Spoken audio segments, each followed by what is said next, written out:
বাংলাদেশের সাথে ভারতের অপরাধী প্রত্যার্পণ চুক্তি, যেটা এক্সট্রাডিশন ট্রিটি, সেটা সম্পাদিত হয়েছে 2013 সালে। এবং তিনি শেখ হাসিনা সরকার তিনি যখন ক্ষমতায় ছিলেন তার সময়ই এই চুক্তিটি স্বাক্ষরিত হয়েছে। তিনি যেহেতু বাংলাদেশের গণহত্যার প্রধান আসামি হবেন বলে আমরা মনে করছি, বা অধিকাংশ মামলায় তাকে আসামি করা হয়েছে, সুতরাং এই প্রক্রিয়া শুরুর মাধ্যমে আমরা আইনগতভাবেই তাকে বাংলাদেশে ফিরিয়ে এনে বিচারের মুখোমুখি করার জন্য চেষ্টা করবো ইনশাআল্লাহ। এই অপরাধগুলোর মাত্রা এতটাই ভয়াবহ যে তদন্তকালীন সময়ে তাদের আসামি যারা হবেন তাদের গ্রেপ্তার করার প্রয়োজন হবে। নিশ্চয়ই আমরা এই পারপিট্রেটরদের গ্রেপ্তার চাইব, এবং অনেকেই বাংলাদেশের বাইরে চলে যাওয়ার চেষ্টা করেছেন, কেউ কেউ গিয়েছেন, অনেকে যাওয়ার চেষ্টা করছেন।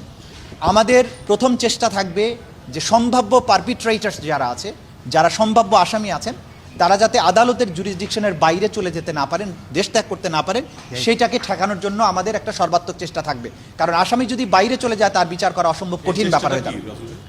এই চেষ্টা আইন প্রয়োগকারী সংস্থার মাধ্যমে, তদন্ত সংস্থা, আমরা আইন প্রয়োগকারী সকল সংস্থার কাছে আমাদের পক্ষ থেকে আমরা চিঠি পাঠাবো, চেষ্টা করব তদন্ত সংস্থার পক্ষ থেকে যে এরা যাতে বাইরে যেতে না পারে, এবং খুব দ্রুততম সময়ের মধ্যে যেসব ঘটনা ঘটেছে, অনেকগুলো অভিযোগ আমাদের প্রসিকিউশন টিমের কাছে, তদন্ত সংস্থার কাছে ইতিমধ্যে এসেছে, এবং আমরা কাজ শুরু করার মাধ্যমে খুব দ্রুতই বের করে ফেলব যে কারা এই হত্যাকাণ্ডের সাথে, এই গণহত্যার সাথে, ক্রাইমস এগেইনস্ট হিউম্যানিটির সাথে সম্পৃক্ত ছিলেন। তাদের নামে খুব দ্রুতই আমরা অভিযোগ দায়ের করে সেই আলোকে তাদের যাতে দেশ ত্যাগ না করতে পারে তাদের গ্রেপ্তার করে আইনের আওতায় নিয়ে আসার জন্য যে চেষ্টা, সেটা আমরা শুরু করব। এই মামলার প্রত্যেকটা মামলার প্রধান আসামি একজন সাবেক প্রধানমন্ত্রী, তার ব্যাপার কি? দেখুন, কে কত বড় আসামি, কে কত বড় পদে ছিলেন, আইন সেটা দেখবে না। আইনের চোখে সবাই সমান। যিনি অপরাধ করেছেন, অপরাধের গ্র্যাভিটি হিসাবে আসামির সাথে ডিল করা হবে। সুতরাং প্রধানমন্ত্রী হোক, আইজিপি হোক, বা যত বড় ক্ষমতাধর মন্ত্রী হোক, তারা যখন অপরাধের কাঠগড়ায় দাঁড়াবেন, আসামি হিসাবে দাঁড়াবেন, প্রত্যেকেই সমান আচরণ পাবেন। তাদের প্রতি কোনো জুলুমও করা হবে না, তাদেরকে কোনো ছাড়ও দেওয়া হবে না। সুতরাং এটা নিয়ে আমাদের মধ্যে কোনো দ্বিধাদ্বন্দ্ব নেই যে কত বড় আসামিকে এখানে বিচারের মুখোমুখি করা হবে। আমরা মাত্রই দায়িত্ব গ্রহণ করেছি। আমরা সরকারের সাথে, আমরা তদন্ত সংস্থা, প্রসিকিউশন, এগুলো বসে এগুলো আলাপ আলোচনার মাধ্যমে সিদ্ধান্ত নেব এখানে কি কি করা প্রয়োজন আছে।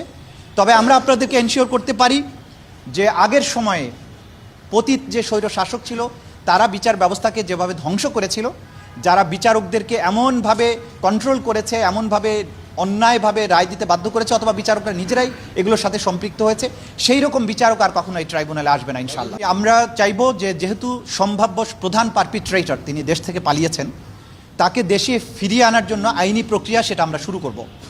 বাংলাদেশের সাথে ভারতের অপরাধী প্রত্যার্পণ চুক্তি, যেটা এক্সট্রাডিশন ট্রিটি, সেটা সম্পাদিত হয়েছে 2013 সালে। এবং তিনি শেখ হাসিনা সরকার তিনি যখন ক্ষমতায় ছিলেন তার সময়ই এই চুক্তিটি স্বাক্ষরিত হয়েছে।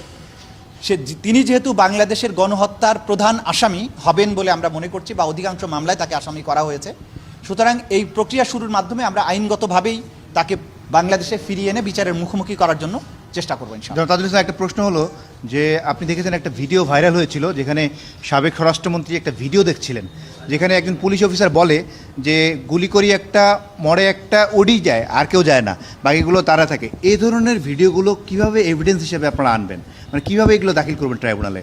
আমাদের এই যে ট্রাইব্যুনালের যে আইনটা আছে, রুলস অফ এভিডেন্স আছে, সেটার মধ্যেই এটা কাভার করে যে আপনাদের কাছে গণমাধ্যমের কর্মী যারা আছেন, আপনারা এই মামলার প্রত্যেকেই একটা আই উইটনেস।